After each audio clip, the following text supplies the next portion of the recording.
Thank you, Chancellor. It's a pleasure to be here. As many of you know, Scripps Institution of Oceanography at UC San Diego is an international leader in the arena of climate change science. In fact, just on Monday night, we celebrated the 50th anniversary of what the Weather Channel recently called the discovery of global warming, an event that took place at Scripps 50 years ago. The Weather Channel was, of course, referring to the Keeling curve, named for our late colleague Charles David Keeling, and it's actually termed it history's #1 weather moment.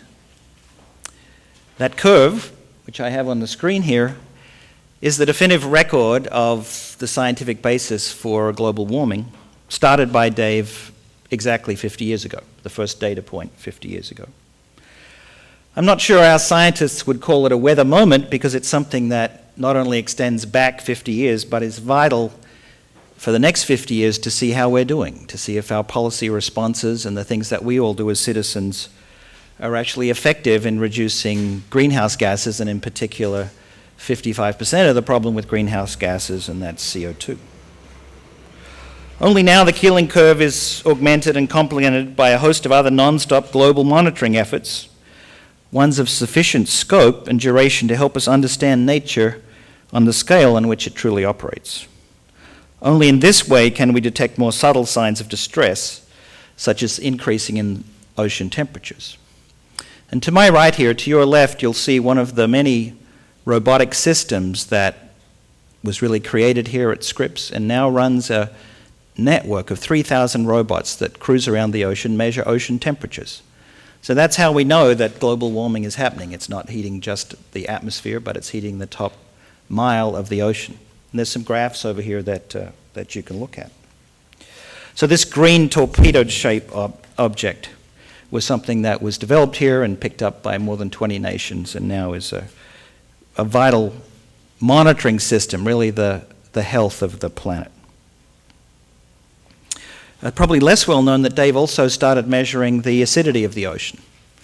This is a plot of what chemists like Marianne and myself, and Art Ellis, who's in the audience, call pH, minus the logarithm to the base 10 of the hydrogen ion concentration. The bad news is that it's going down. Another thing that Dave realized a long time ago, way back in before 1990, is that the CO2 in the atmosphere would dissolve in the ocean. And if this acidity gets low enough, it makes it very hard for organisms that make calcium carbonate shells, such as corals, to actually exist. So these are scientific experiments that will extend into the future. But the reason I'm here today is not to tell you the great things that are going on in science, because I think Scripps is well known for that. It's because our campus has really come together to actually do something about the problem. And I'm particularly grateful that someone like me, who for the last 10 years has had to go out and give talks, and always at the end of those talks I get the question, well, what are you doing? And sometimes that's a friendly question, and sometimes it's more of an accusatory question.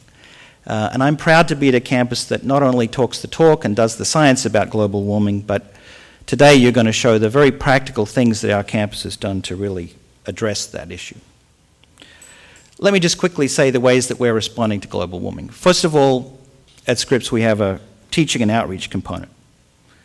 We offer at the Birch Aquarium a K-12 and all-age informal education program. Led by my colleague Dan Rudnick, Professor of Oceanography and Deputy Director for Education, we're in the process of rolling out with the entire campus a full slate of undergraduate courses in the earth and environment. Birch Aquarium at Scripps is one of several sites on the UCSD campus that's going to be outfitted with photovoltaic panels, for example, and we are enthusiastic participants in that campus-wide effort.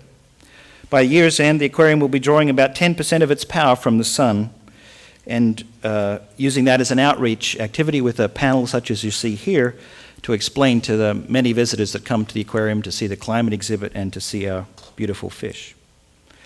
Together with colleagues in the Division of Biology, we're working on all kinds of renewable energy. You'll hear from Dean Kay about the algae projects. We also have a watching brief on all kinds of ocean energy, and although at the current day these are not believed to be competitive with some of the other renewable energy sources, they may become so in the future, and if they are, we'll be ready. I should just say briefly that the third leg of Scripps' efforts to combat global warming is in the policy arena. And here actions speak louder than words. But led by Dan Kane, we have published the first assessment mandated by the governor of climate in California, and the second assessment is almost ready.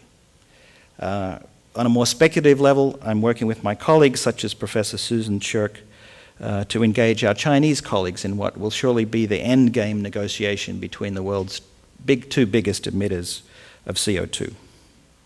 So thanks to Dave Keeling, the last 50 years have exposed an inadvertent man-made change to our planet. But it's what we do in the next 50 years that will determine whether we honor that legacy and that great scientific discovery. 105 years of achievement by my colleagues at Scripps leads me to believe that Scripps and UCSD will continue to be leading that effort. Thank you. Now I'd like to introduce my colleague, Professor Paul Linden.